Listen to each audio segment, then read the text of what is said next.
दोस्तों किसी ने सच कहा कि नकल के लिए भी अकल चाहिए।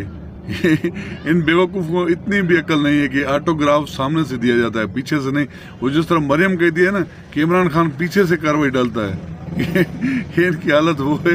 इन्हें ये भी पता नहीं जाहिलों को कि ऑटोग्राफ आगे से दिया जाए। उसने पेंसिल कौन सा उठाया हुआ है, और दूसरा बच्चा देखो उसे ब्लू कपड़े पहने हुए उसने, वो ब्लैक, क्योंकि ये बच्चे ऑटोग्राफ लेना ही नहीं चाहते इससे। कौन इनसे ऑटोग्राफ लेगा? ये तो कोई लुंडे में 200 में भी स्वेटर नहीं लेगा इनसे। तो ये ऐसे ऑटोग्राफ देते फिरते। वो भाई नकल करो तो कोई शर्म करो, नकल के लिए अकल चाहिए। देखें आप।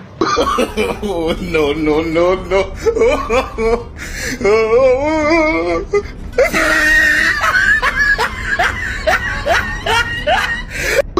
no no no no no no no